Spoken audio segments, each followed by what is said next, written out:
There is nothing wrong with your podcast player. Do not attempt to adjust the volume. Welcome to Studio 2009. I am, of course, TFG1Mike.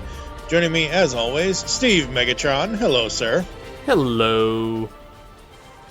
Yes, and if I had my computer, these intros would be better. Because apparently I am the worst podcaster in the world. Anyway, tonight we're going to talk about our favorite media and the way we watch our favorite media, like the way we consume it and things like that. This could be TV, animation, movies, video games, comic books, regular novels, that kind of thing. And over our lifetimes, how we've consumed it. And obviously, we now live in a day and age where it's instant gratification. Everything is there at the tip of your fingers. Whereas, 30 years ago, when I was 10 years old in 1990, you had to wait a week for each new episode of Alf. Yeah, I wasn't an Elf watcher. Not until later. Like I kind of watched it occasionally, but it wasn't something was totally interesting to me. But I get the sentiment of waiting week to week to week, which the streaming services surprisingly still think that that's a thing. Because the whole point of streaming is you binge it and you get another show. You binge it, you get another show. Not, let's drip feed them like cable. It's like, okay, if you're gonna do that, just put it on cable. Like, for crying out loud, like if I'm getting streaming, I want to see it now, like all of it. Mm-hmm. Like just so I can watch it at my leisure. Usually, I'll finish. Currently, like this is kind of somewhat dating it, but I'm watching the remainder of Fuller House just because it's the last 8 episodes. So we've binged so far 4 or 5 episodes out of the remainder. Just, I don't need to watch all of them in one sitting, but I can if I choose. Or watch them multiple days in a row and finish that in a week.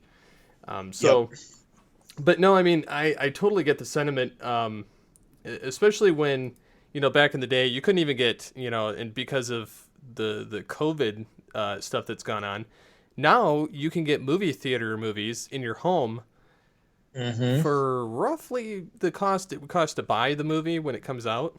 But you can watch it at home. And that's a totally new development that's happened this year that wasn't even, it was thought of, but it was kind of frowned upon before this. Exactly, because everyone used to love going to the movie theaters. Until you had that lady that's crunching and digging in her plastic bag from, Walmart. Yes. So the thing is, we are slowly growing this show, this podcast, this audio endeavor of ours. Studio 2009 is now on Facebook and Twitter. It's it is at It's Studio 2009 on Twitter, and I believe it's at Studio 2009 on podcast on Facebook. Or if you just search Facebook for Studio 2009 and you see our little pod art thing there is the picture, that's us. I've been trying to think of interesting questions to grab attention for, not that I'm an attention whore, even though I am. Yes, I'm a hypocrite, folks. Trying to get the show out there. So I've been asking questions on both Twitter and Facebook of various things, and one of the questions was, and only one person actually answered this one, what was, your favorite aspect of going to the movie theater? Why did you go? Why did you enjoy seeing movies in theaters versus being able to watch them at home? And the only one that commented on that was our good buddy TV's Mr. Neil. And he said one word, atmosphere. So I think for me it was, I get to go see this thing on a big ass TV that I don't have at home, because TVs in the 80s and 90s weren't that huge unless, you had the floor model kind of, the big screen floor model that happened in the mid 90s kind of thing. And it was really, really cool. The seats were uncomfortable as hell half the time, but movie theaters have really progressed over time until obviously this year when everything is shut down. And we're not here on this podcast to be talking about all of that. We'll bring all that up over on Altered Geek at some point. So my point in saying all this is I'm trying to engage our audience that we've built up over the years to get them into our new show here. One of the other questions I asked was, it's privy to this episode, what are your media binge habits? This could be watching a TV show, streaming or otherwise, video games, comic books, films, music, anything. And Robbie Dadson answers, TV, mostly streaming, gaming, and sometimes music are my binge. Other stuff, it's on occasional levels. I used to binge on cable TV years ago, but then mostly everything on cable sucked. So I went for Roku and streaming sites like Twitch, Hulu, and YouTube instead. And then Neil chimes in on this. He says, I used to be able to play video games from early evening to about 3 or 4 in the morning. Nowadays, I don't binge so much. I'm kind of anti-binge, actually. After about 2 hours, I lose my ability to focus on whatever I'm watching and have to do something else. I think that's also a testament to today's age and media. Mm-hmm. Because we've kind of gotten into this era where attention spans are low. Consumption of media is extremely high, no matter what it is, whether it's video games, your phone, social media, movies, TV, what have you. It's all vying for this attention. And so consuming this media becomes more of a okay, next, like it's like you're going to a buffet and you're walking through the line and you get your one item and then you're like, okay, I'm done with that, next item, and then you're done with that next item. And so that's kind of how we're at in a lot of ways. I mean, you can stream, your movies, your TV, you can stream streamers, you can stream video games. So I mean, it's literally like just select this and go. It's just as easy as an app. You click it, you go, you watch it. And oftentimes I find myself in the boat of playing video games while I watch Netflix or listen to Netflix, or I work on graphics while I'm listening to Netflix or watching it. There's times at work where I have menial tasks that don't require a lot of brain power.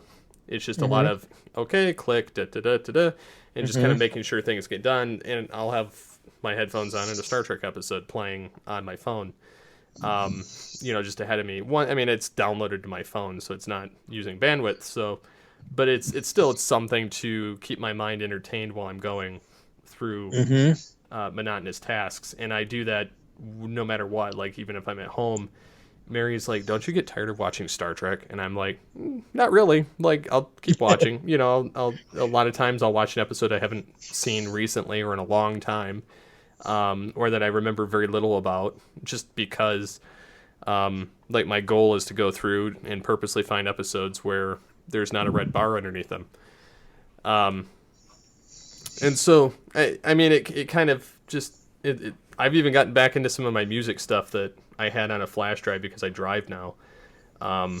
And so I've been pulling it off my computer, putting it on a flash drive so I can play it in my car on my drive. Very cool, very cool. It's interesting because we actually had more answers to this question that I had asked on Twitter. Our good friend Bondo Mike, who has been a longtime supporter of GCRN and all the shows that we do and loves most of the content that we do, if not all of it that he listens to anyway. He says, I like to watch a different show every day when I go on the treadmill. I have my own schedule of what to watch on each day. Comics, I prefer trades to individual issues. He goes on to say that lately he's been revisiting the original Avengers cartoon that was on Disney XD at some point. So there's that. For me, I remember when I was a kid, I would read the Sunday paper every Sunday. I don't know anyone of this generation that is not over 30 years old that even reads the newspaper anymore. Anyone under 30, I no clue if they do. What's a newspaper? They're you young whippersnapper, get off my lawn. No, I mean, I remember reading the newspaper and kind of skimming it and looking at the want ads and, reading the comics. And so, no, I mean, I totally get it. It's just, I honestly, they're kind of a dying thing. It's like magazines. They still make them, but they're digital now. Because if you do a physical print one, not to say that I don't enjoy. I mean, I used to love picking up like GamePro or, I used to want to emulate GamePro so bad when I started early website stuff. My graphics, I was trying to replicate their stuff, and it's just going back to it. It's like the year 2000. It looks like garbage. But anyways, no, I mean, I used to collect a lot of magazines. I used to get like Toy Fair. I used to get some of these other.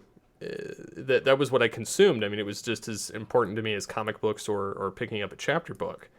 And then you kind of look at the stuff that we've got now, and it's like, if it's not digital, nobody wants it. Here's the interesting thing about newspapers and nowadays, and I guess that's their model, and I hope that works for them, but with the local paper here, actually, my wife and I, our apartment is literally, I can look out our balcony and our local newspaper for Vancouver, the offices are right there. I can throw a rock and hit the office for the newspaper. They allow you 2 free articles a month on their website, and then they want you to have a subscription for like 99 cents a month. Now, I know newspapers, at least let's say 20 years ago, were anywhere from $1.75 for the like Monday through Saturday. And then the Sunday paper was like $2.25 or something to get the actual paper out of a paper machine. I don't remember what a newspaper subscription used to cost, but I just can't get behind the whole thing of websites charging you to read articles, whether they're a newspaper or not. That's just silly to me. I don't know. Maybe I'm not in the right mindset. Maybe, I get that they want to make money. And like you said, the newspaper business, at times it seems like it's dying out, even though it really isn't. Yeah, I honestly, I find no use in a newspaper. It's funny because if it's not social media driven, then there's still print things, but it's for advertising. But as far as what people use to advertise, magazines and newspapers are not one of them. Yeah. Do you remember when comics used to have ads in them? Oh, yeah. Absolutely. Like that. They still do, don't they? As far as I know, they don't, unless it has something to do with the company that owns them. So, yeah, I mean, I don't know. I don't know either. Yeah, but like as a kid, I used to love reading the paper. I would read the front page. I would read like the Metro section. I would read the sports section, and then I would read obviously the comics like Garfield and Peanuts and all that stuff, Family Circus and whatever. Nowadays, if it's not something I can't read online, I probably am not paying attention to it because everything nowadays is online. I have zero, like the magazines you're talking about, the last couple of, last year I bought, and this is the reason why I don't buy them, but I bought a couple of special, like Time Magazine special things. Like one was on Abraham Lincoln, one was on, like, because I had just had brain surgery back in May of last year. One was on how, things affect our brains and things like that. These magazines were somewhere around between $13.99 and $15.99 US, which is probably putting it at like somewhere between $15.99 and $18.99 Canadian. And I'm like, This magazine isn't even as thick as a book. How is it $15? Oh, I know. I could not believe that. Like, I remember buying magazines for like $5.99, $7.99 Yep. at most. And if they were like over $7.99, or even if they were $7.99, half the time I was like, do I need this, or can I just read it in the store and then get all the information I need out of it? Exactly. I mean, nowadays you could just take pictures of it, which is kind of stealing, but you know, back in the day, like, you used to have to just kind of memorize, you know, like, what you wanted out of that magazine. And Yeah. Now, I will say that, and I know hopefully our good buddy Movie Review Dan, who does stuff with the Cinema Geeks and other podcasts on our network for GCRN, I do know he is a high recommender of the library, and I do know over the years, since things have progressed into the age that we're in now, libraries do carry a lot of old magazines. So not current stuff, but you can at least go there and read old magazines. Heck, episode 199 of Geekcast Radio was all about Optimus Solo's old magazine, old copy of Entertainment Weekly, talking about the top 100 influential celebrities of the last century or something or other. Go back and listen to episode 199 of Geekcast Radio, folks. You'll hear all about that. But, like, I basically made a podcast around the fact that he had this old magazine from like 20 years ago. So magazines are out there. You don't necessarily have to buy them if you don't want to, kind of thing. Like, you know, use your local library and that kind of thing for that. But yeah, I'm like, we don't even use Movie Phone anymore. Like, I remember back in the day, you had to wait for the Sunday paper or for whatever daily paper to see the movie times for that weekend. I remember that kind of thing. And then in the 90s, we had Movie Phone where you could call and hear Don LaFontaine or whomever it was. I know it wasn't him, but, you know. Yeah, it was like, you could hear... Yeah, you could call your local theater and you could be like, you know, what? You know, you just dial the number and it would say, this Friday, coming to the theater is Back to the Future 3 with, you know, and then it would give you the rating and the times, and then, you know, it was just, I know Back to the Future 3 wasn't there. I just threw that out. But I just don't want to get lambasted on social. But you won't. Yes, you will. Send all hate mail, feedback at geekcastradio.com. So anyways. Send all hate mail to Mike at thisweekingeek.net. Anyways. So yeah, I mean, I remember doing that. I totally forgot about it until you said something, but yeah. Like, what was it? Oh yeah, we found something. It had cassettes, like audio cassettes and VHS tapes or something. And my son's like, "What are those?" And I'm like, "These are from an older time." I says there were devices that you could listen and watch things, and they would save your spot for the next time you were on it. I says, whereas an MP3 player does not, depending. Some do, but some don't, and like their radios in their rooms do not. And so they were like, oh, and I says, yeah, and I says, do you know what happens when the tape comes out? And he's like, no. I says, you have to put a pencil in there and make it and wind it back up. And he's like, huh, like just kind of gave me this look, and I says, yep, that's right. I assume this was Ian. Yes. Yeah, because Nolan has no idea. No, Ian's like, what are you talking about? Like, he's the one that's like very curious about things and like some of the archaic things that aren't that old actually. Like right. I have him playing, you know, and this even, you know, as far as video games, I have him playing old educational video games that I played when I was in kindergarten and first grade. Oh wow! And you know, like Math Rescue and Word Rescue and some of these, they're Apogee games. Apogee, I don't remember what happened to them, but they used to make some stuff, and then like the Learning Company, how that was like a big thing back then. I haven't gotten him on some of those yet, but I plan to. But no, I mean, you can play those online now for free, like, because they're abandonware, and it's great because you can still get a lot of the stuff, but I don't have to have it very visually stimulating to give him the same experience. Like nowadays, like everything is so visually stimulating that you get bored very quickly. Right. He's content just running up and down the game, even if, he doesn't get the level beat. He's just content with just running around it because it's just fun, Yep. And so, I mean, it's crazy the amount of media or the amount of things that we used to consume have changed so rapidly over the last 20 years. Yeah. Like, I have to binge watch stuff now. I can't not do it because it's just ingrained in me because I just love doing it. Now, there are shows that I will binge and binge and binge over and over again. Like I said on one of the altered geeks at one point, I've seen the old CBS show Numbers a number of times now on Hulu. I've like rewatched all 6 seasons of it at least 4 or 5 times. I've seen what's another one on there?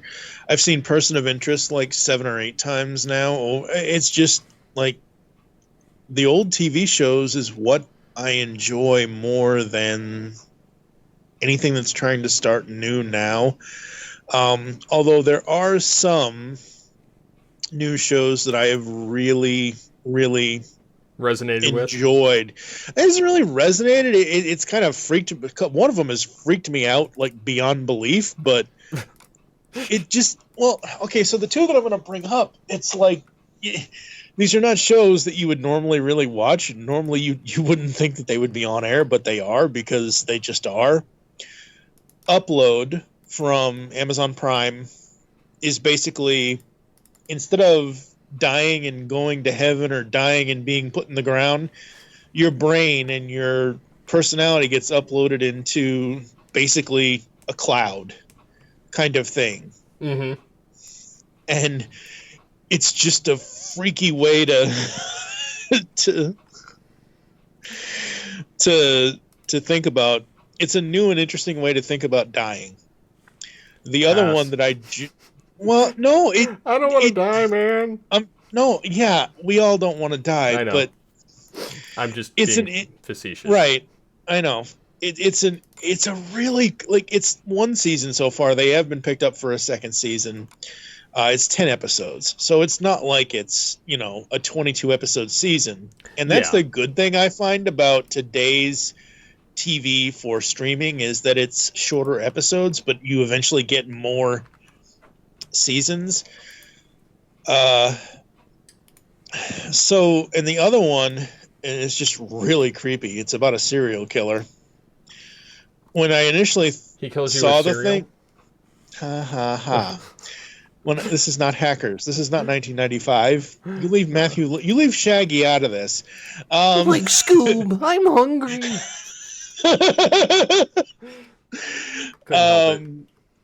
It originally I thought it was about stalking and the point of view of a stalker, and it's not. It's more of a Netflix deep version of kind of like what Dexter was, but not really. It's called You. It stars Penn Badgley, who was Dan Humphrey on Gossip Girl. That's the only thing I really remember him from.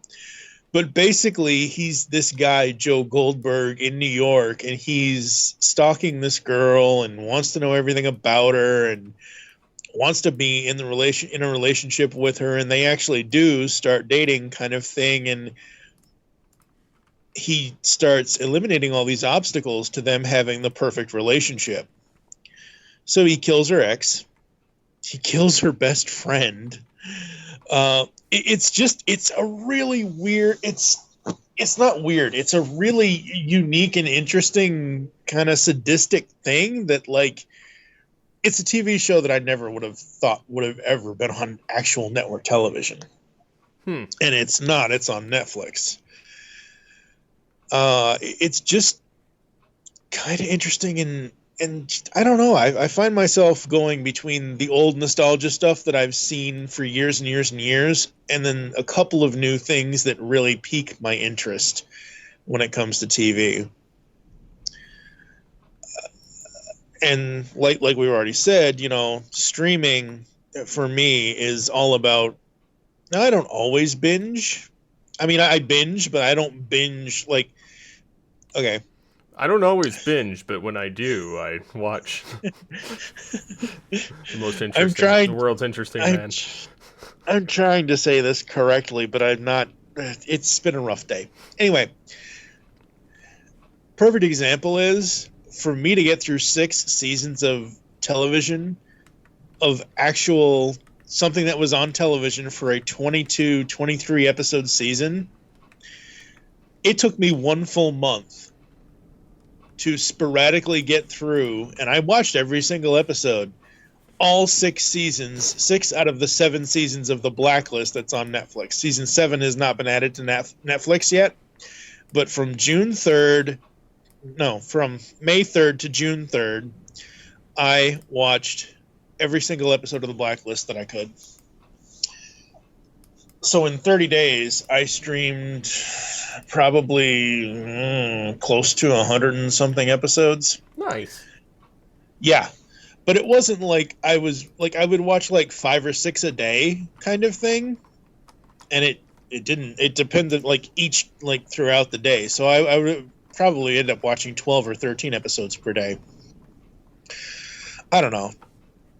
It's just one of those things where, because I have no life and I have no job prospects and whatever, I have all this time on my hands that I can do this kind of stuff.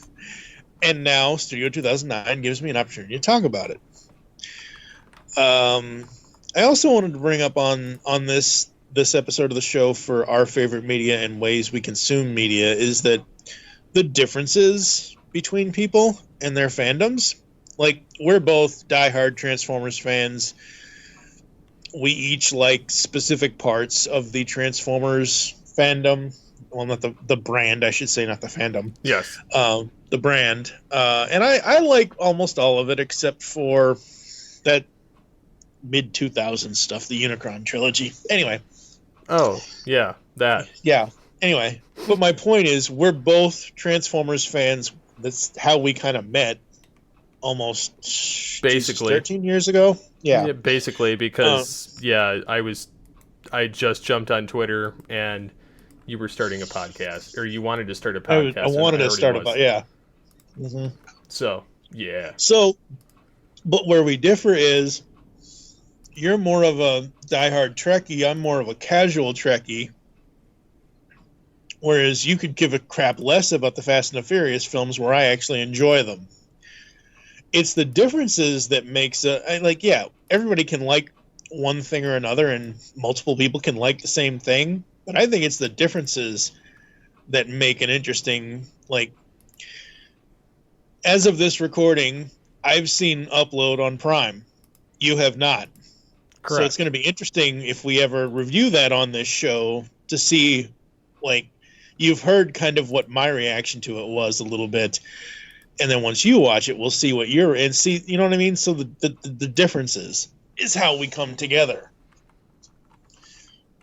in our enjoyment of media and other things to do along with that. Video games, I find currently I'm not into modern gaming. I actually like watching playthroughs. Like, I watched our good buddy Mike Laidman and his buddy Chris Blonsky, who do Part-Time Nerds, Full-Time Dads.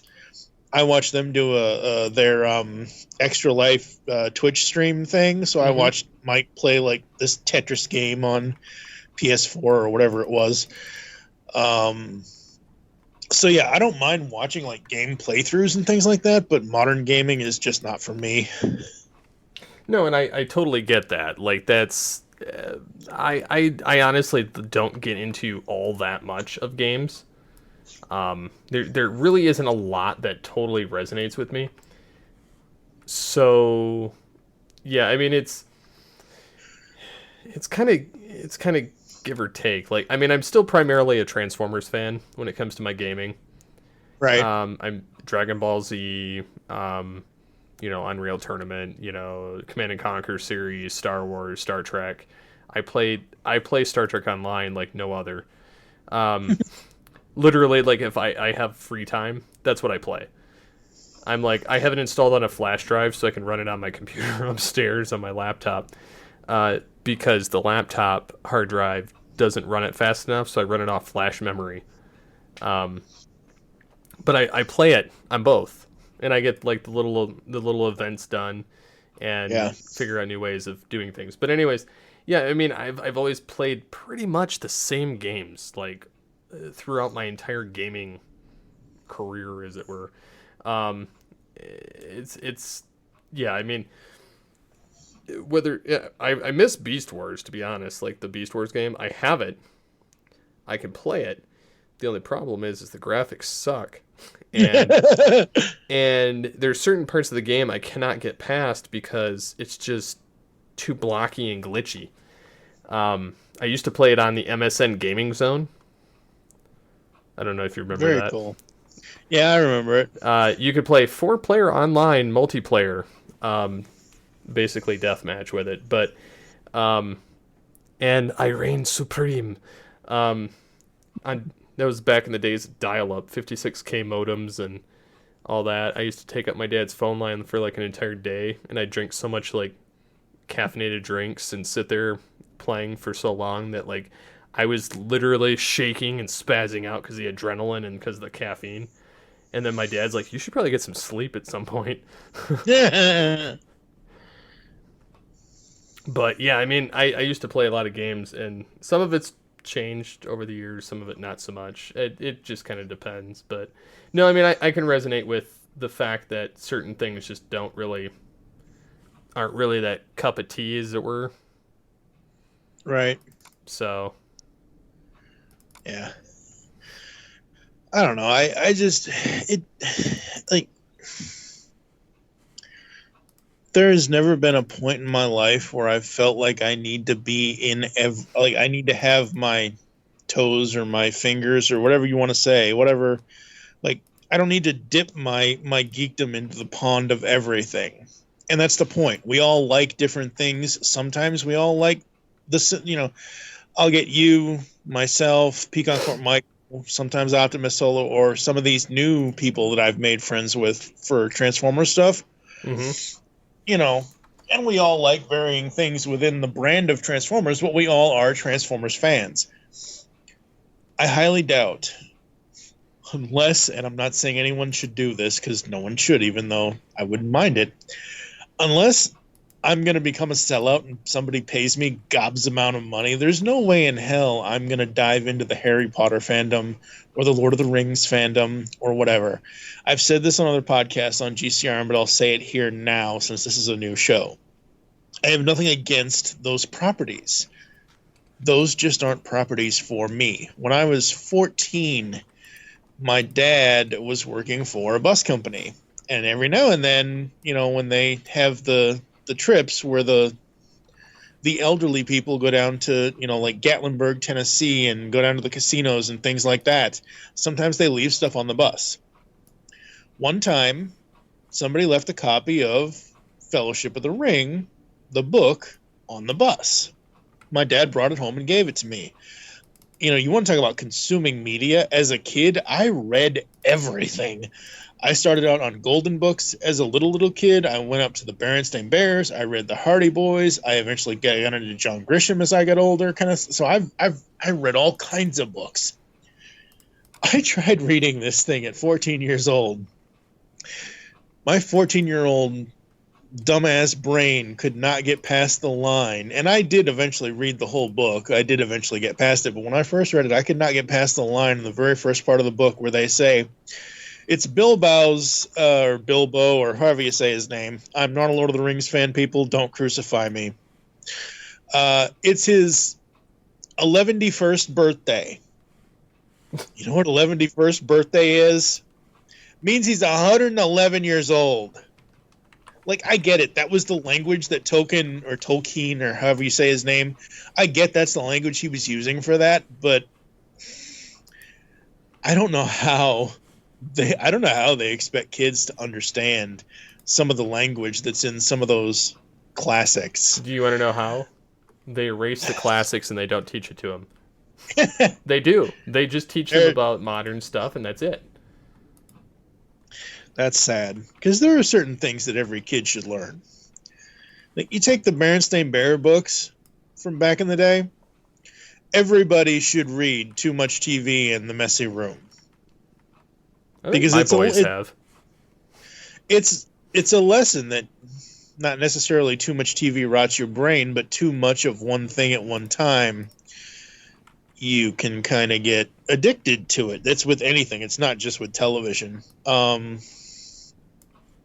And The Messy Room, obviously, was the story where they had to clean their room up and make sure it was all nice and neat, because that's what you want to be able to do, and that's a lesson that you want to teach your children. I know that's a lesson my mom wanted to teach me. Half the time I never learned it, but I tried.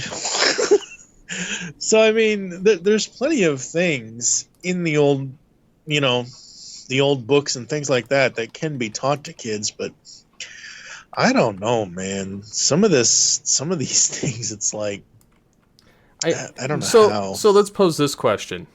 Do you think, as far as media and our favorite and media consumption, do you think that it's gotten better or worse, or it's kind of a wash? It depends on your habits. Like, if you're like Neil, where you kind of lose it after 2 hours or so or whatever, I can kind of understand that. If you're someone like me who can binge like an entire 10 episode season in like 2 days, I don't want to say it's a wash. I don't want to say it's better or worse. I think it means something different for everybody depending on how they approach it. I think the access has made it better because, like you said earlier, even with theater at home, theater at home, I can go on, like right now, I couldn't do this 20 years ago. I can only play my Snake game on my Nokia phone. Nokia 5120 something or other, whatever. But I can go on Voodoo right now, and I can pull that up on my phone if it'll load. Come on. Okay, they have 2 theater at home listings. High Note Home Premiere and then Scoob. Okay. Mm-hmm. They also have rental sale. They have yada, yada, yada. But yeah, so like half the movies that they list here used to be theater at home or whatever, because they've been out for something like Bad Boys 3 has been out for a while, or Birds of Prey has been out for a while. Sonic has been out for a while. But I love this, that I could just go on here and find a movie that I could just buy and watch it. Yeah, I mean, and they have. Well, I was gonna say, like, in some regards, like, I miss some of the old media, except for the fact that it just takes up way too much space. Such as like VHS tapes. Just for the fact that you had the struggle of, it's got to have tracking. Yeah. Or you had to deal with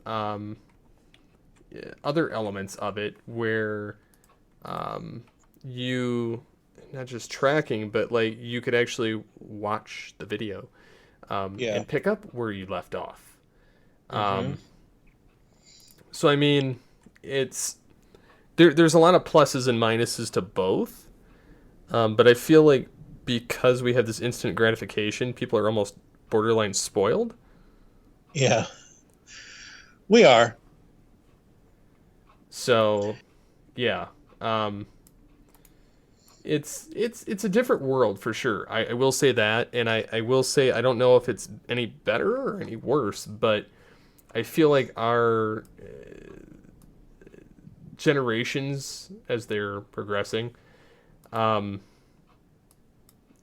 less tolerant of waiting for anything. Yeah.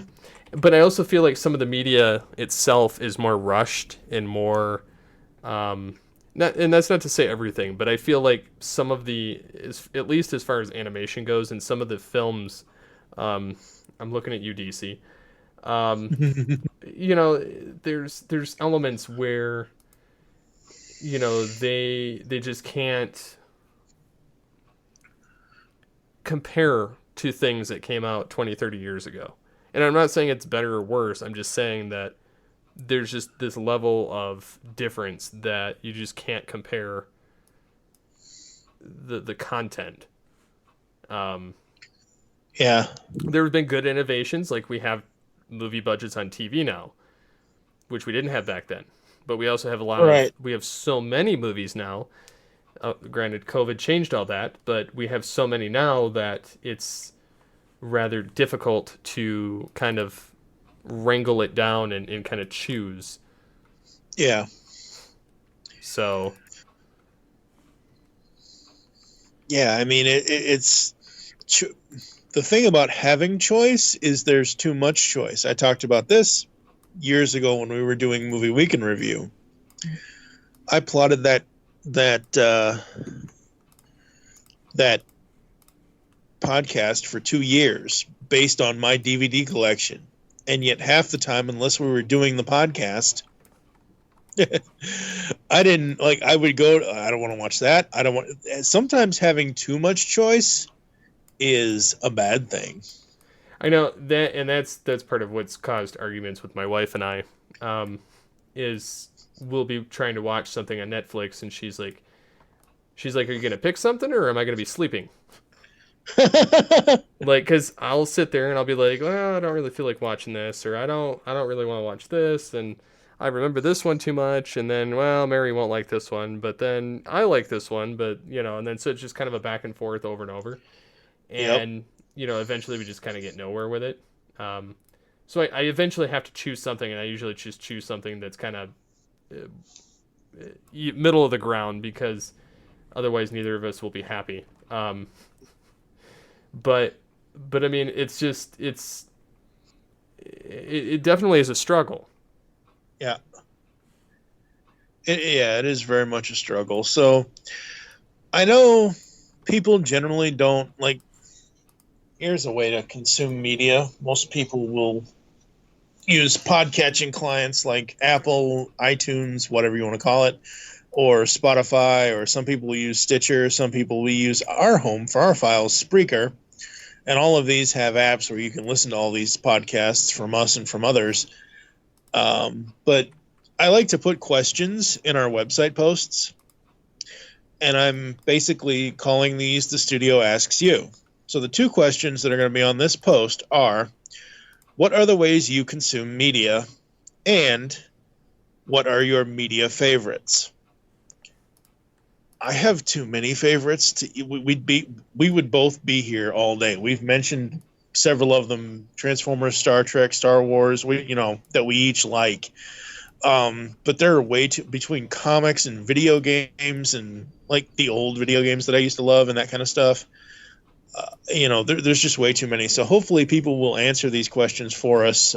Comment on the website, or you can send us an email, feedback at geekcastradio.com, subject line Studio 2009 media consumption, with whatever answers you may want to say, or you can comment on this post on social media, whatever you use, Facebook, Twitter, that kind of thing. Where can the people find you on Twitter, sir? They can get at me at SCP-21. I'm at TFG1Mike on Twitter. As I said in the beginning of this episode, you can also follow along with Studio 2009. I wish you hadn't named it but it's Studio 2009 on Twitter. You can search it on Facebook, Studio 2009, and you'll be able to find it. We are in the iTunes store currently. As we get up to 4 or 5 more episodes, episode 4, 5, 6, 7, 8, 9, whatever we end up getting up to, we will be on more platforms like Spotify and others as well. But we are currently in the iTunes store, which I will post out on social media. Any final thoughts on our favorite media or ways we consume media, sir? No, I just think that it's very transformative as the years go by, and I think that we're only going to see some bigger and better changes come along down the pipe. Absolutely. For now, I am TFG1Mike with Steve Megatron Phillips. saying that you'll hear us back in the studio soon.